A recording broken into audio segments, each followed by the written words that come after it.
Olá, estamos de volta aqui no canal Alexandre Daniel. Meu nome é Alexandre Daniel, o dono do canal, e hoje nós vamos falar sobre uma novela que revolucionou o mercado brasileiro, a novela Beto Rockefeller. A novela Beto Rockefeller foi produzida pela TV Tupi, exibida de 4 de novembro de 1968 a 30 de novembro de 1969, às 20 horas. Foi escrita por Cassiano Gabus Mendes, escrita por Braulio Pedroso, com a colaboração de Hélio Araújo. Teve 327 capítulos e foi produzida em preto e branco. Essa novela, Beto Rockefeller, ela se divide antes de Beto Rockefeller e depois de Beto Rockefeller. As novelas eram muito dramáticas antigamente e Beto Rockefeller mudou isso, trazendo o telespectador perto da novela. O processo de nacionalização das novelas brasileiras teve início às 20 horas com Beto Rockefeller, para um novo formato que passou a ser seguido pelas demais emissoras. A ideia inicial da novela surgiu de Cassiano Gabus Mendes, diretor artístico, que procurou o dramaturgo Braulio Pedroso, editor de caderno de literatura do Estadão. Os textos tiveram de ser adaptados por Lima Duarte, pois Braulio escrevia peças de teatro e pouco entendia de televisão. Como falei, o Beto Rockefeller ele tentava afastar antes a dramaticidade. Teve uma novela na Excelsior chamada, que vocês estão vendo aí, chamada Ninguém Crê em Mim, de 1966, de Lauro César Muniz. Foi uma tentativa de tirar as novelas como elas eram, mas foi com Beto Rockefeller que teve esse distanciamento antes de Beto Rockefeller e depois de Beto Rockefeller. O próprio protagonista da trama representou uma enorme inovação, ao introduzir a imagem de um anti-herói, diferente dos demais apresentados pelas telenovelas anteriores.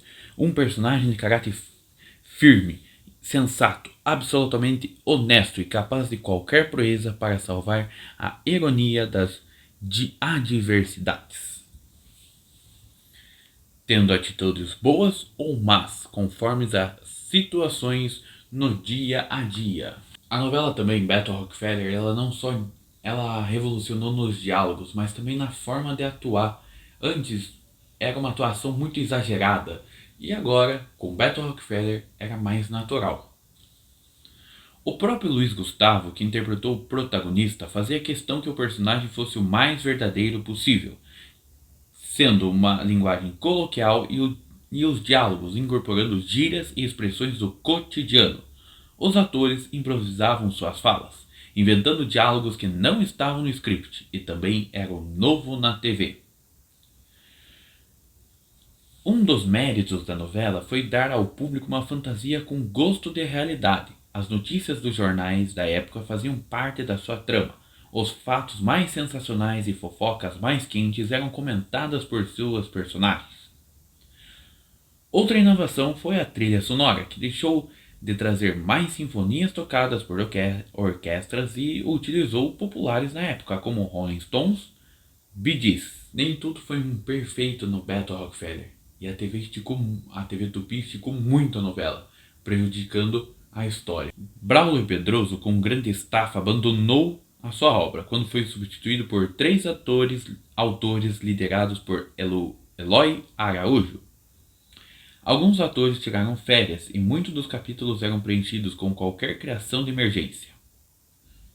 A novela também foi a primeira a utilizar tomadas aéreas. Os técnicos voaram de helicóptero para gravar uma cena do pesadelo do protagonista. A novela Beto Rockefeller também foi a primeira a usar patrocínio, merchan dentro da novela. Era Engove, porque o Luiz Gustavo, o Beto Rockefeller, bebia muito whisky.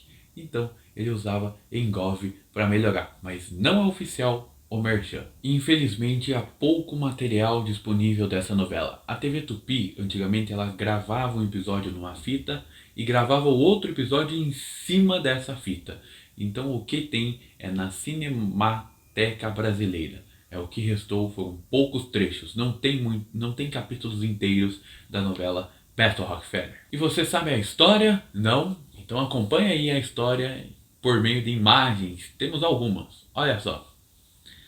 Alberto como é mais conhecido, é charmoso representante da classe média-baixa que mora com os pais, Pedro e Rosa e a irmã Neide, no bairro de Pinheiros, em São Paulo, e trabalha como vendedor de uma loja de sapatos na rua Teodoro Sampaio.